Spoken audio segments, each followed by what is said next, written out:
These Shiurim are dedicated for Shlema, Umleya, for Yaakov Chaim Moshe ben Freda. May have a refuah Shlema and Kroiva as soon as possible and return to his strength and be able to join us in these classes. Okay, just a brief summary. We spoke previously about the whole concept, which is a very, very fundamental concept in Torah, of Ein Oid Milvado. And we looked at it from a number of different points of view, but the conclusion that we come to with the same simple meaning of Ein Oid Milvado, there is nothing besides Hashem. Even though there are shittas that say Ein Oid Milvado Kamitasoi, the emes of things, in other words, the existence of everything else, since it's dependent existence and not independent, it's dependent on his existence, and therefore, as the Rambam pointed out, and therefore other things do exist, but they're dependent. But sof kol sof, when it comes to the bottom line is Ein Od Milvado. Because if he would decide that nothing else should exist, nothing else would exist. That's it, right? There's nothing, so we come to the conclusion Ein Od Milvado is meant kipshutai. There's nothing besides Hashem. So the question is, well, what do we do with the world around us? How do we deal with that? How do we deal with the fact that we see a multiplicity of things all around us and a very vast physical universe for which we still don't know what the end of it is, and so on? And where does that come from? How does that happen if Ein Od Milvado? And how can both things still be true? So this is where the whole doctrine of Tzimtzum comes from. This is where the concept of Tzimtzum comes in.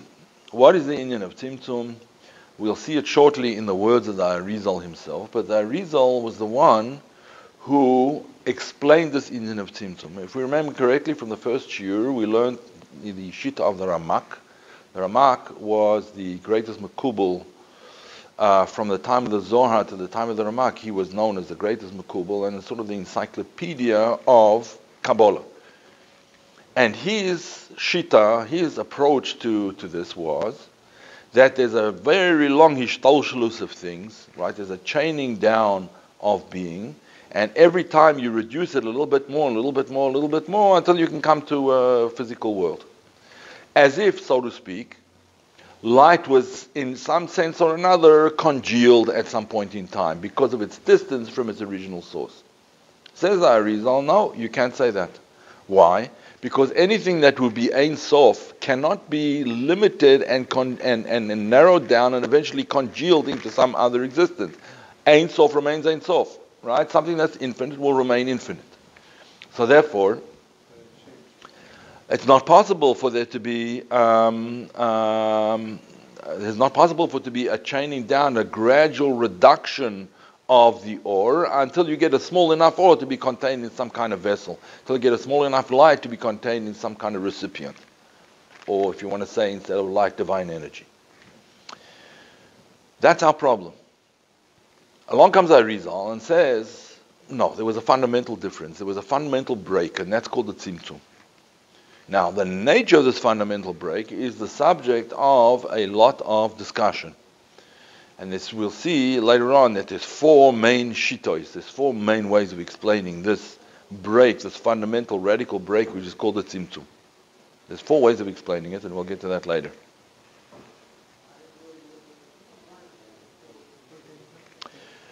Okay. But before we get to the Arizal, let's just do this small section from Torah's Shmuel.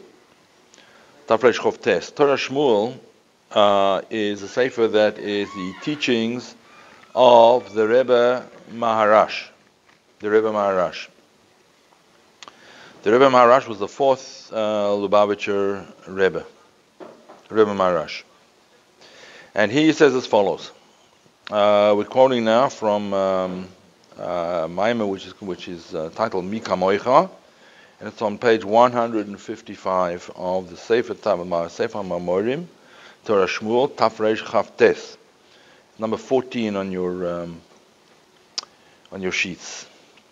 If we're going to say that the existence of the world and everything that was created is an existence, Because if you don't say that it really exists, if it doesn't really exist, if it's just an apparition, it's your imagination, you think it exists, then that there's a pasuk in the Torah which is false. Chas v'sholom, right? Because it says Bereshis bara Elokim es hashamayim v'haaretz. He created it. And what does created mean? The Ramban points out that whenever it says bara, it means yesh mi'ayin, right? Ex nihilo, from nothing. He created it from nothing. Existence that comes out of nothingness, right? So there is a world, and it is a metzias, and was created during the Sheish Mebreshis. Shim ne'emar shezehu rak ma shenidma lanu. It only appears to us nidma lanu. Im kai ma'ashe katav ma'ashe kasa Bereshis bara Elokim. It says Bereshis bara. V'alo lo nivra klal. If you're going to say that it only exists apparently exists, it doesn't really exist, then it wasn't created. What does it mean? That Bereshis bara Elokim. Kim shenidma lanu. It should say Bereshis chaloi moy shel ha'adam bara Elokim, or something like that. In the beginning of your dreams, God created. It doesn't say that, right? It says in the beginning, God created. Okay.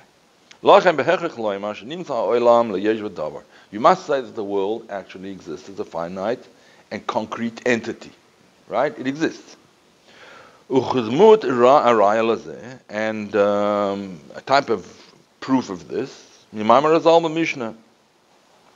So per example, Sanhedrin, like the Chazal say in the Gemora, actually in the Mishnah.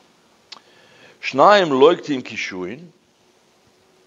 Two people are collecting kishuim. Kishuim are either cucumbers, some translate as cucumbers, some translate as pumpkins, some kind of vegetable, right? Kishuim. Not sure that the vegetables that we have today that we call kishuin, and necessarily the kishuin could be zucchinis today also, right? It could be that there's some other vegetable. It doesn't matter. It's not that important. But in any event, people are collecting. They're in the field, and they're gathering things which are attached to the ground. Shnayim loiktim kishuim. Two people are gathering these vegetables. Echad loiket chayev, echad loiket potter. One who's gathering it is chayev, and the other one who's gathering it is potter. We're not talking about because of the halachas of Shabbos, right? We'll explain.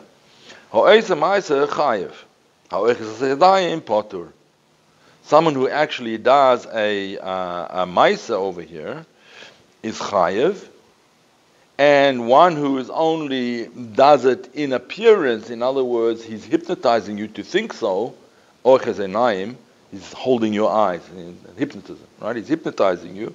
He would be potter. He will be potter from this particular chiyuv. Why? Because he didn't do anything, right? He's only trying to convince you that he did something, but he actually didn't. If you're going to say that the world doesn't exist, why is it that the person who actually does the ma'aseh should be chayev? Isn't it true that he's not actually doing anything with his kishuf? Kishuf is witchcraft, right? He's not using magic to...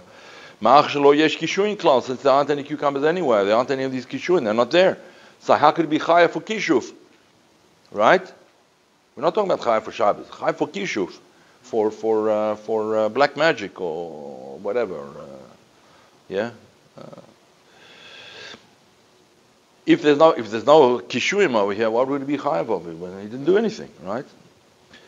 Ki im nidme lanu shezeh kishuin. It only appears to you that they're kishuin. They're not really kishuin, according to that shitta that would say that everything's only a dream. It doesn't really exist.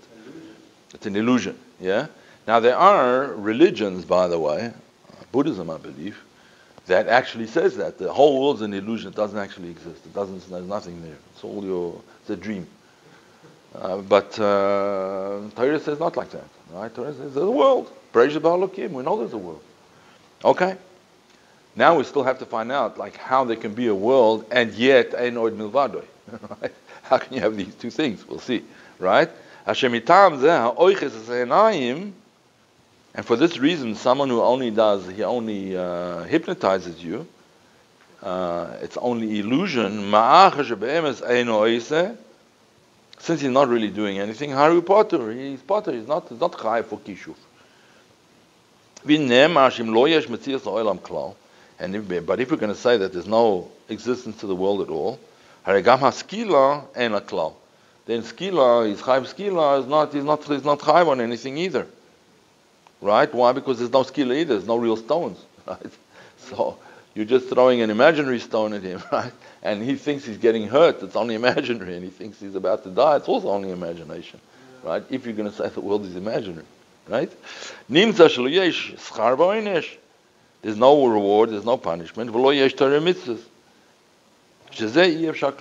mitzvahs either, because you think you're putting on tefillin. You're not putting on tefillin. There's no such thing as tefillin, right?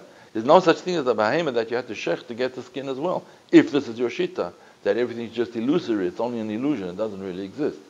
I don't know how a person can actually live in the world like that. Like, how do you do that? You know. So nothing matters, basically. Yeah, right. In that illusion, not only nothing matters, but nothing exists, not even you. It's a very, I mean, it gets to a point where it becomes very weird, you know, like how, you know, it's illogical at a certain point in time. Yeah, at a certain point in time. I mean, you know, if they would say that it is an illusion, ultimately it becomes a logic. Yes, yeah, it must. So the Rebbe Marash says no, it's not that things are an illusion. The existence of the world is in existence. The world exists. Only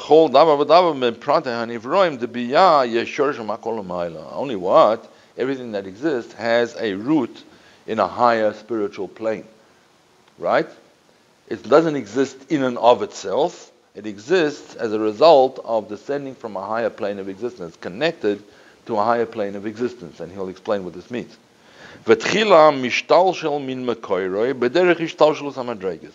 And it comes from its source by way of this chaining down that the Ramak spoke about, Yishtalshalut, right? Yishtalshalus. It chains down from level to level and from level to level, so that it's like a chain, like a link, right? The lowest level of the top one becomes the highest level of the bottom one, and so it goes down and down and down. But that's only after it's already been created. After everything's already been created in the highest possible levels, in the world of Atzilus, even beyond the world of Atzilus, right? Only then does Hishtolshalus apply. But before Hishtolshalus, there has to be something else. There has to be that radical break, the Tzimtzum, which we'll talk about soon. So in other words, the Boro is really above the world of Atzilus, where it's already been created. And then now that itself could be, there's a whole discussion about that. There's a whole discussion about that. If we're talking about bara being the world of Bria, right? That's the created world, whereas Atzilus is not really a created world, it's an emanated world. Or whether we're talking about the Oilamus Bichlalus, right? You have Oilamus Bepratius and you have Oilamus Bichlalus. Now what do we mean by Bepratius Bichlalus? Oilamus Bepratius as Atzilus, Bria, Yitzira, Asiya, as we know them, right? But you also have Oilamus Bichlalus. What's the Chlalus of the Oilamus? The Chlalus of the Oilamus is Adam de Bria, that's Adam Kadmon. Adam de Yitzira is Atzilus. Adam de Bria, Adam de Bria is Olam Yitzira. And Adam Yitzira is Olam Hazeh Tachton, right? Basically, Olam Asiya, right? So you have Bechlalus. So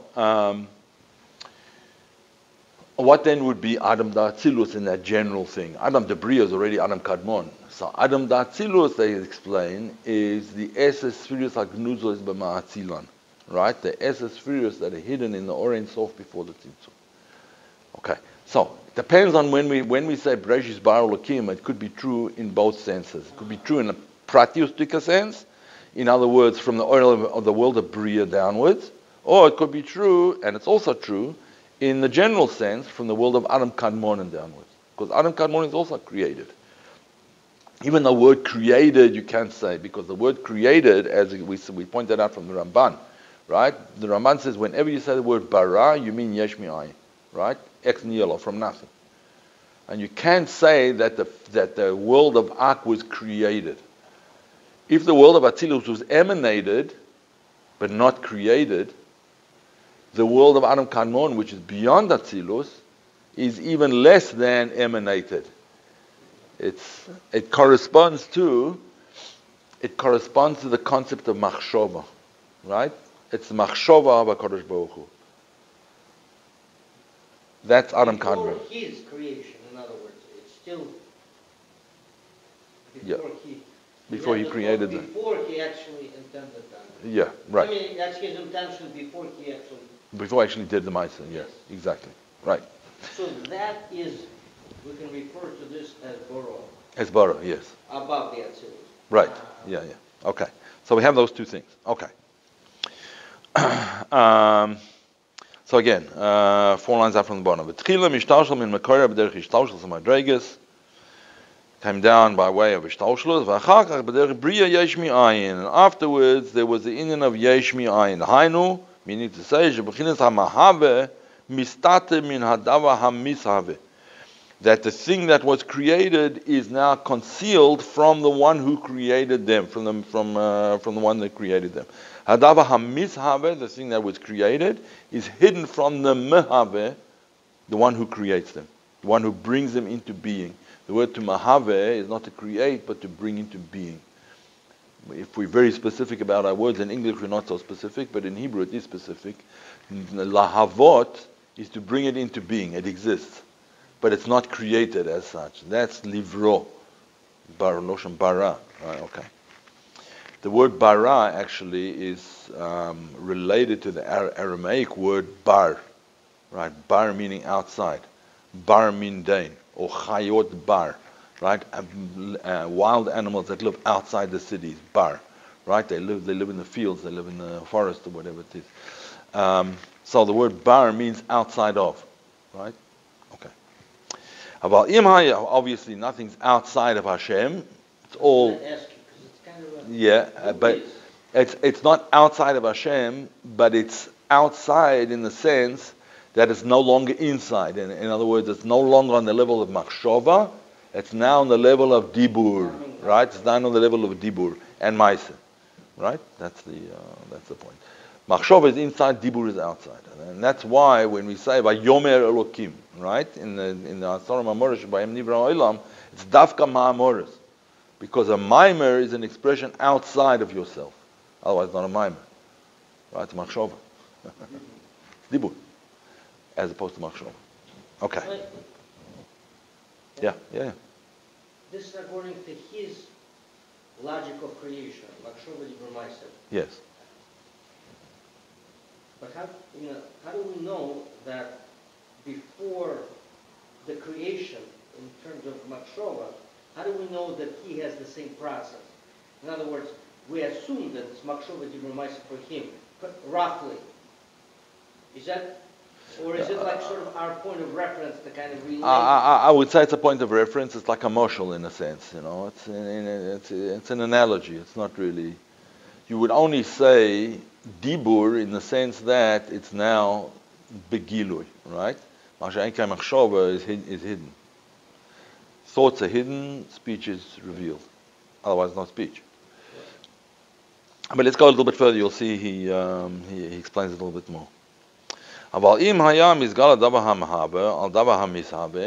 mahabe, the creator, or the one who brings into being, Hashem, would be revealed to the mizhabe what he has revealed and what he has brought into being, it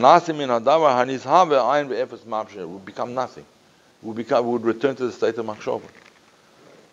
And the proof of this is Shaharigam Hamalochim, that even the Malachim, Shahem Sichlim Nivdolim, the highest level of the Malachim is called the Sichlim Nivdolim. Sichlim Nivdolim are the Malachim in the Olam of the world of Atzilus. The Sichlim Nivdolim means abstract concepts, like abstract ideas, right? And abstract. Yes. It feels like you already explained it to us before. No. I thought I did this paragraph, but Zohar thought maybe we didn't. So anyway, we're going over it again. We did do it. Yeah, I think we did do it. Okay.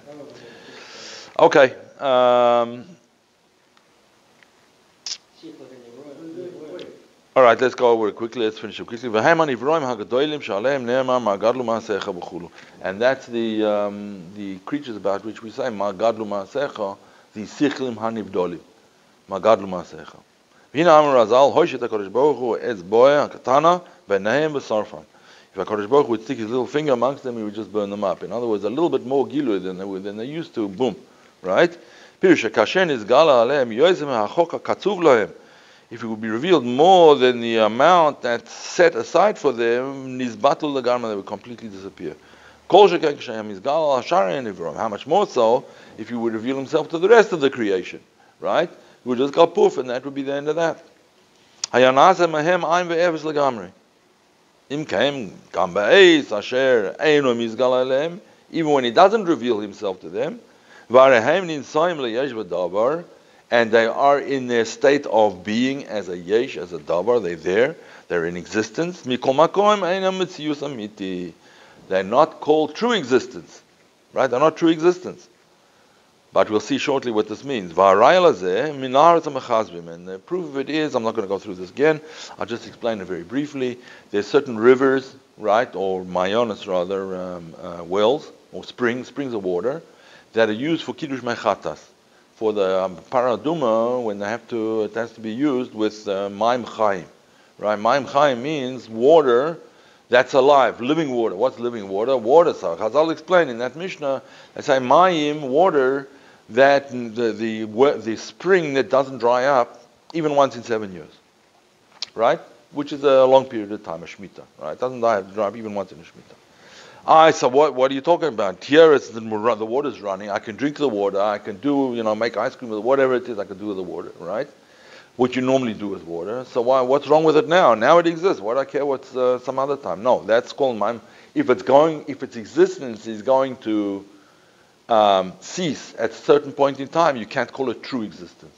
Same with the world.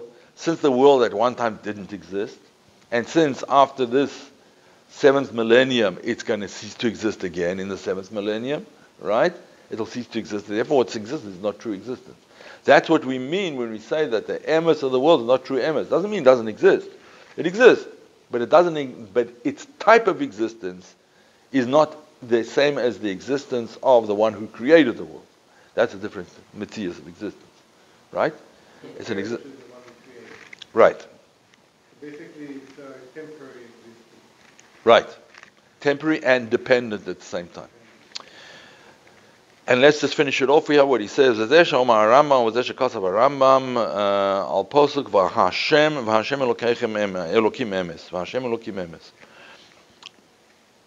Meaning to say, hu levado ha'emes, only he is the true existence, v'ein la'achar emes kam yitasoi, and nothing else is true existence. Which you just explained doesn't mean to say that it's imaginary, right? It just means that it doesn't have independent existence. It's completely dependent. V'zeo ein od milvado, and that's the meaning of ein od milvado. She'ein sham emes matzoi milvado kamois, and there's no other existence like his. Okay, and there's various other references I give you over there. Okay, so how does this all come about then? What is this point at which there's only the existence of Hashem, there's nothing else, and then other existence comes into being somehow or another? That's what we call the Tzimtzum, which is about to explain now in 15. It's Chaim. Now, know that. Ki terem shenetzlu haneetzolim. Before the world of Atzilus was created, before the world of Atzilus was emanated, v'nivru ha'nivroim, and the world of Bria, or the creatures, were created. Haya or elyon pashut mamale kol ha'metzius. There was one supernal light that filled all of existence. In fact, that was existence. There was nothing else. And what do we fill? It's not like it's a kli which it fills up, right?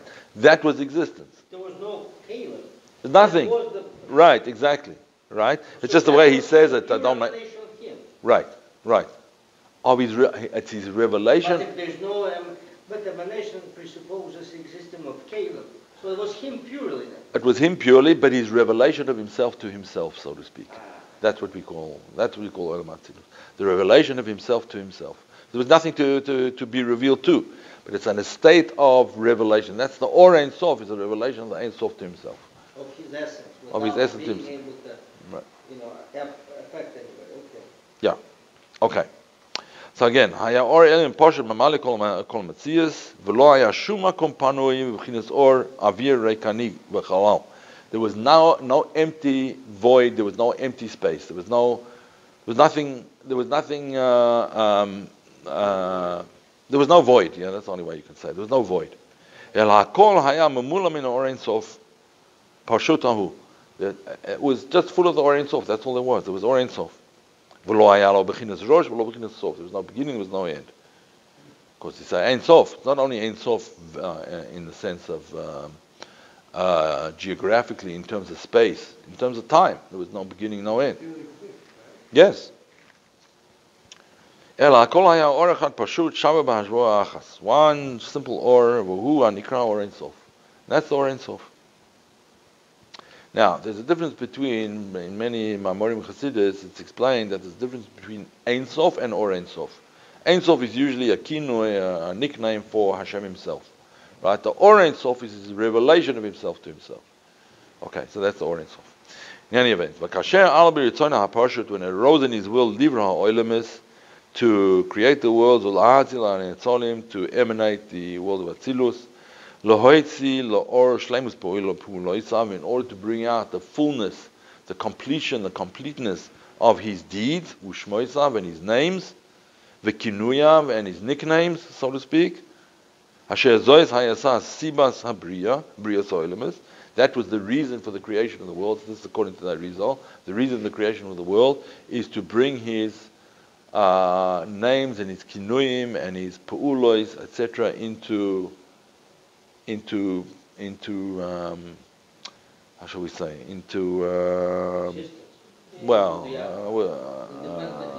yeah. Huh? From potential into actual, to actuality. That's what I was looking for. Yeah, into actuality. Moisa is understood, but for Loisa, why is it relevant to bring his polis into the independent existence? Why is it necessary? So that we could say, that could be known, and we could see the shleimus. The shleimus is evident, because let's face it. If something's in machshova, just in terms of a mitzvah, right? I'm thinking about putting on tefillin tomorrow morning, but doesn't mean I'm putting them on, right? I actually have to put the tefillin on to be yoy to the mitzvah. So kaviyochol, the same thing there's the Arizal, kaviyochol, the same thing with HaKadosh Baruch Hu. If it's only in his machshova, then it's as if there's something missing. It has to be in all dimensions of existence, right? And that's why he created it. It exists in machshava, but it does not exist in actuality. Right, so that's what he wants to change. There should be in actuality. Now, all of this is discussed in Chassidus, like whether this is actually, first of all, whether this is actually the reason for creating the world. And you have to say that Hashem was b'shleimus without creating any worlds. Exactly. That's what right. I mean, we have to understand what Arizal meant. I'm sure that if Arizal was sitting here, would explain it to us, like what he really meant, and it's not what we think. Obviously, not what we think he means, because Arizal was able to, understand that in himself. But Chassidus actually explains it and says that what he wanted to bring out was the possibility for there to be recipients of, in other words, that's the whole concept of Dir B'Tachtonim. Nitaba HaKadosh Baruch Hu is Dir B'Tachtonim. You can't explain why he wanted it, we just know what he wanted, right? Nitaba, right? But he wanted Dir B'Tachtonim, he wanted a world where we would recognize his godless. Why did he want that? Right. We don't know. So there's a thread of like we track of like kind of a shleima. Everything has to be b'shleima. Sort of like this, something based on the, even though what you mentioned that he's right. b'shleima himself. Yeah. Right. Yeah. That's a question. Yeah.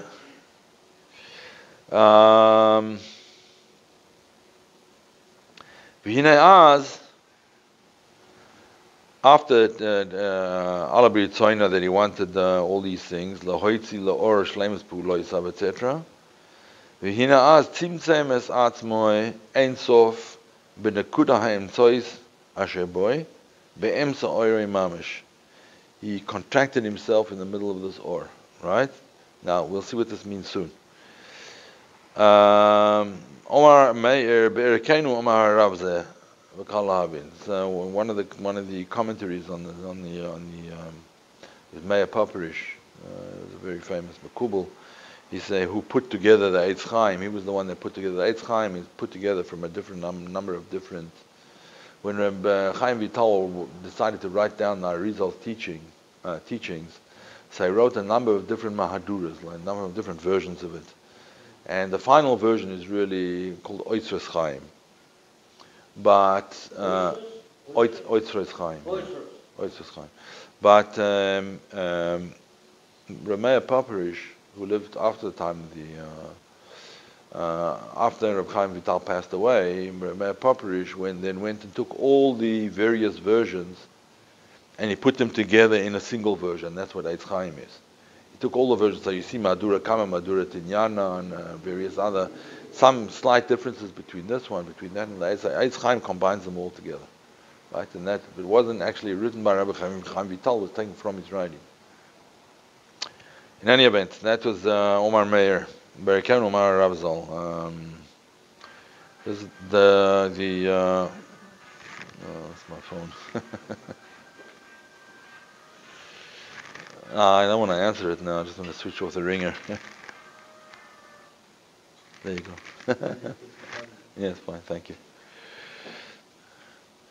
He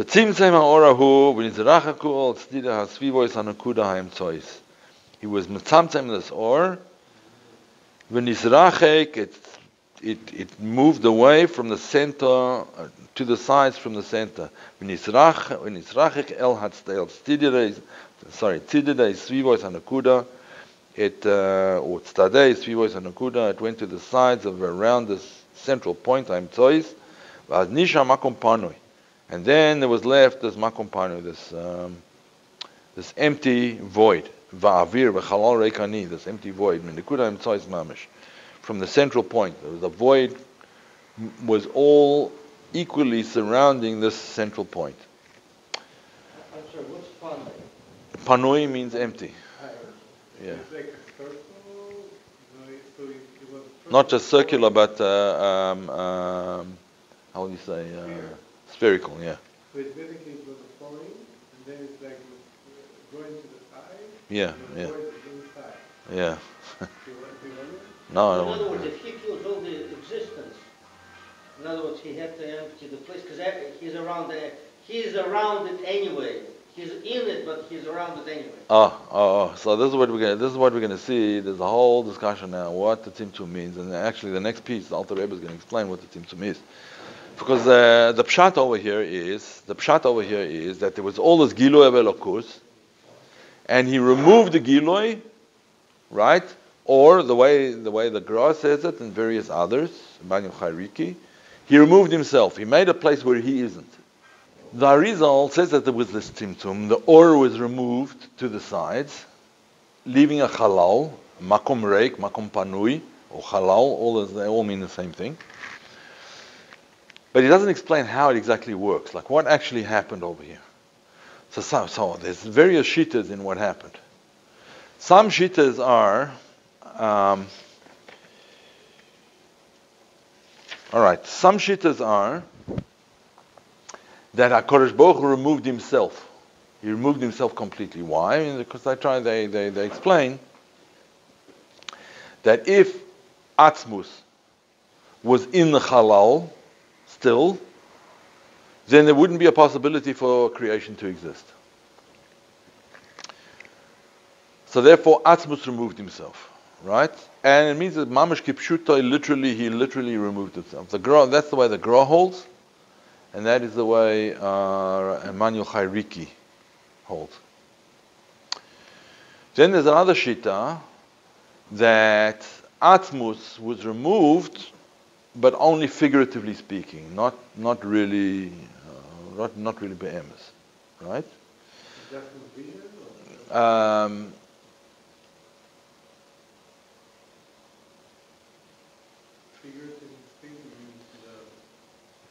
he removed himself. He's still there, but we have no contact. It's like he's out of reach completely. That's out of reach, but not removed, right?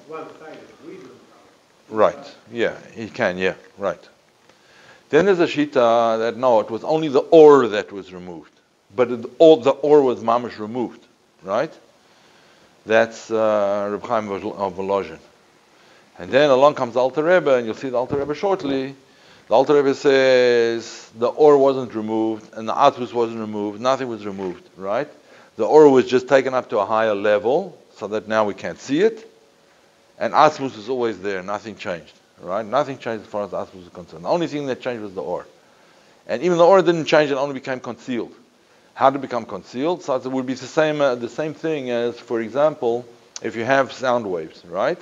Human ears can only hear in a certain band of sound, right? Above that or below that, we don't hear anything. Yeah, dogs can hear below and maybe above and whatever. Various other animals can hear on a much higher pitch and a much lower pitch than we can.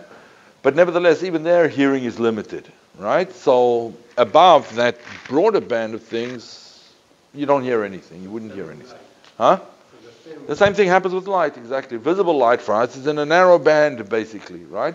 Bees, for example, see a much, they see infrared, right?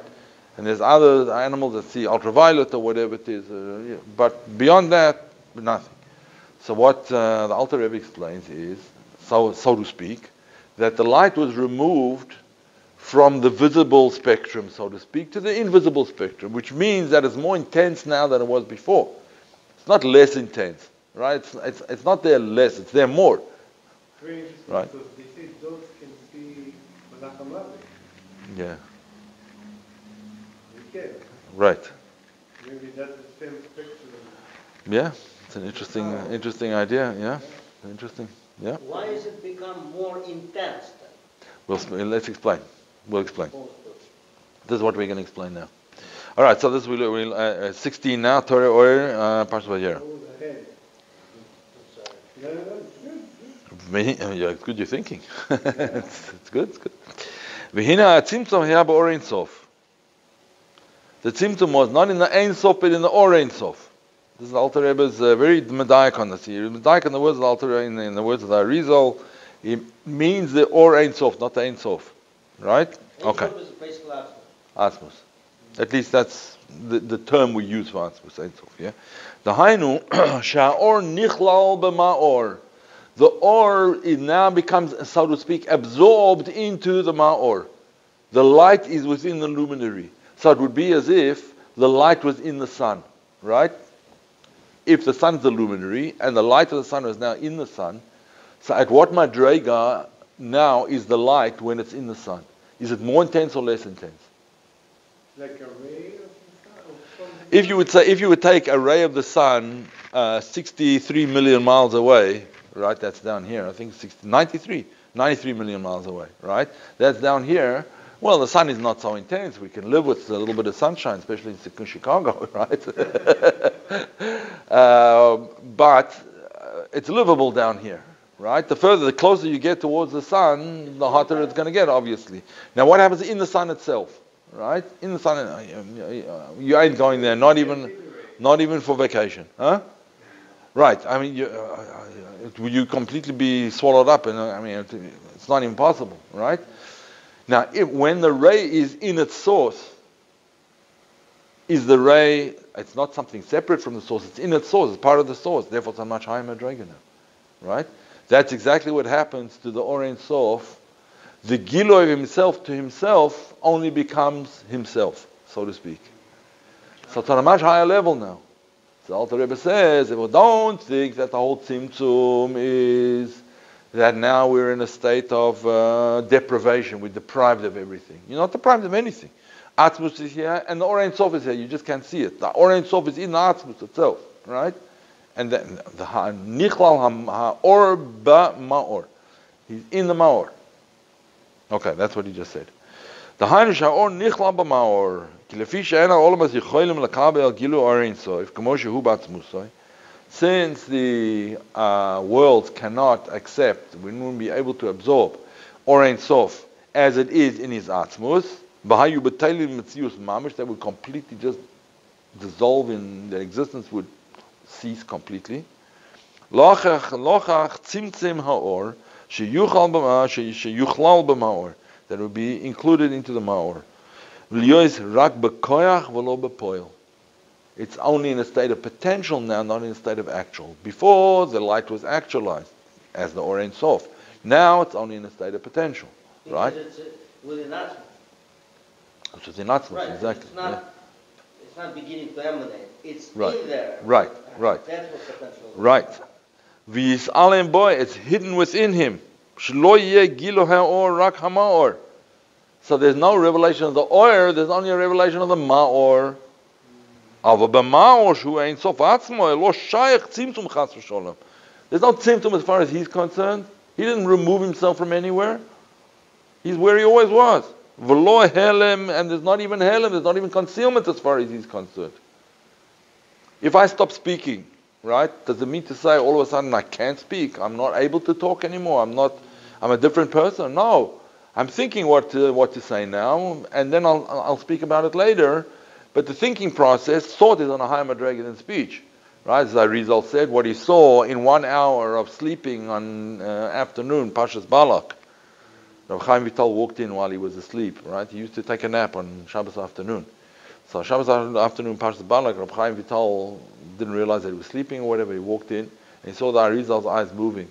And he asked him afterwards, what were you dreaming about? Right? So I told him it'd take me 80 years to explain what I was dreaming about. 80 years. Why? Because what you see in Machshava in 1 hour would take 80 years to explain B'dibur. So it's on a much higher madrega, yeah?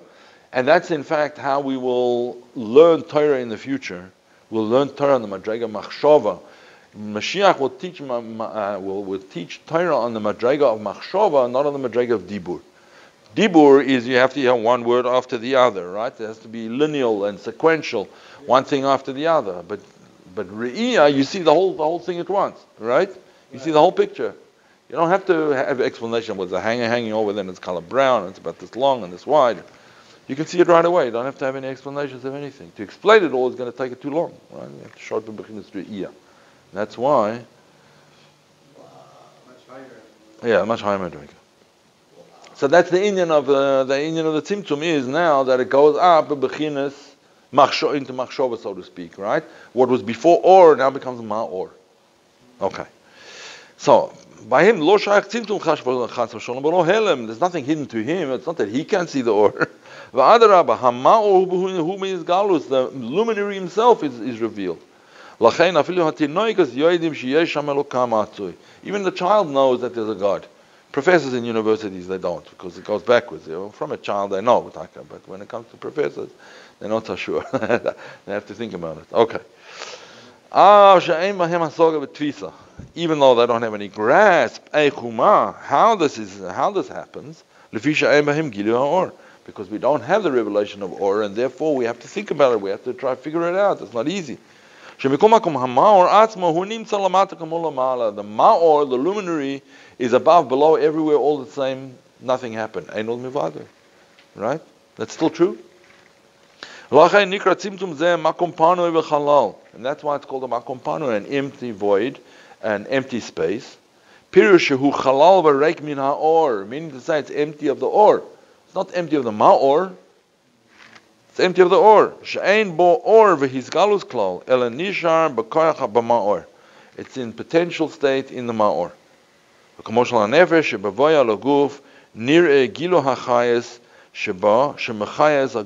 like when a person's in a state of fainting and then he wakes up, right? So when he's in a state of fainting, he's like a log, lying there like a dead whatever. Yeah, but then he wakes up and then you see he starts to move, and there was a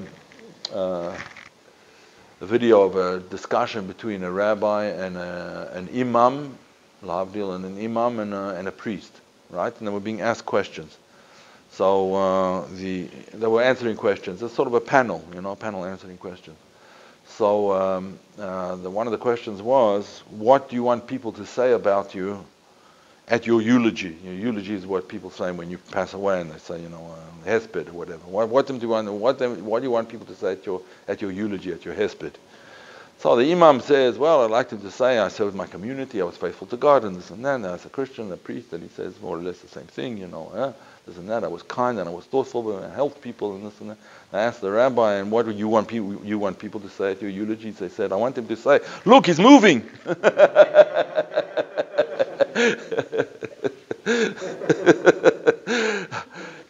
Right, so when the neshama comes into us, we're alive, we're there, you're moving, right? That's the same thing with the halal. A halal is a corpse. It also means a corpse, right? The halal is like a corpse. It seems to be dead right now. What's going on in the universe seems to be sort of devoid of the presence of HaKadosh Baruch Hu. You don't see, you don't realize the presence. His presence is there, right? Otherwise the universe wouldn't be here. But all of a sudden one day, bam, there it is. All this time we're missing it. Right. Okay. Okay. And he says, "Kamoshal hanefesh b'avei l'guf," like a moshel of a soul coming into a body. When the life force comes back to the body, nira gilu achai sheba. Then you'll see the life force in it. Shemachayas aguf, how it gives life to the body. But kodem boy l'guf, before the life force comes into the body, afal pi sheyesh ba koyach. Even though it has the potential, the possibility of giving life to the body, as a guf, bis lapshusa boy, when it becomes clothed in the body, it's only potential and it's not actual until it actually comes into the body. As long as it's not clothed within the body to give it life.